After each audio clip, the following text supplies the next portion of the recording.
এইভাবে একটা করে দেখাবো,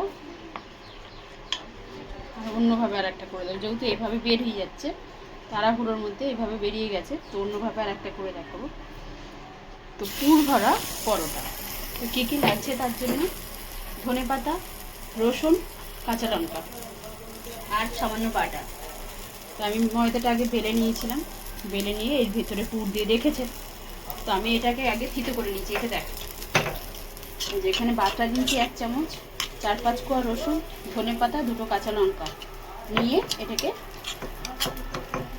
হামানদিস্তি করে নিয়েছি। করে নিয়ে এভাবে ভাজছি। উল্টে দিলাম। এবার একটা দেখাবো,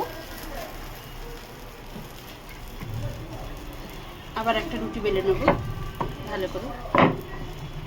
তো বেলে ফিরছি, বেলে নিয়েছি দেখুন।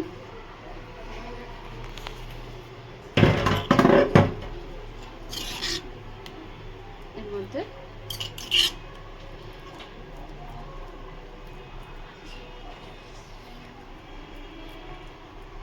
পুরো বাটারটা দিয়ে দিলাম।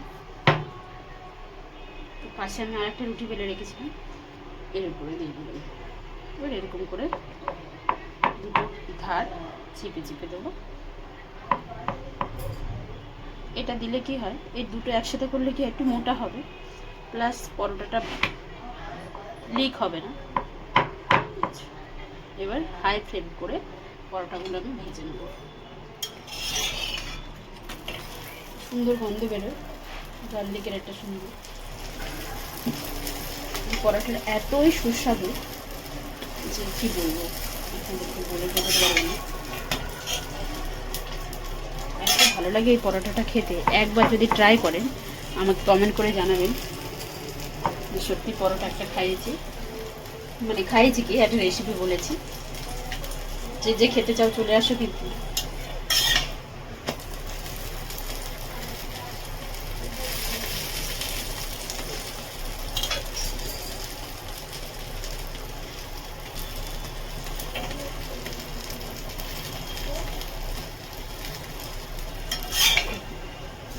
ভাজাটা আমার হয়ে গেছে, এবার আমি এটা ভাজবো। এটা এখানে রেখে দিলাম, এবার এটা খেয়ে দিলাম।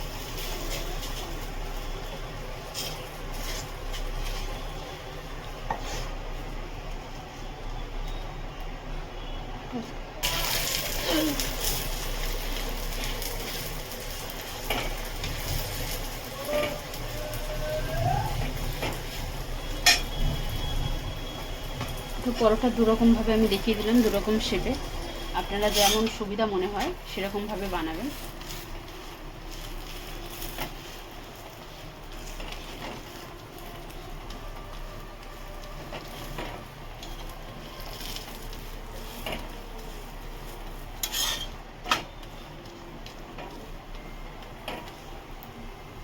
তো আপনারা ট্রাই করবেন, ট্রাই করে কমেন্ট কমেন্ট করে জানাবেন রেসিপিটা কেমন লেগেছে। ভালো লাগলে লাইক কমেন্ট শেয়ার করবেন, আর আমাকে লাইক ফলো শেয়ার করবেন। থ্যাংক ইউ ফর ওয়াচিং বন্ধুরা।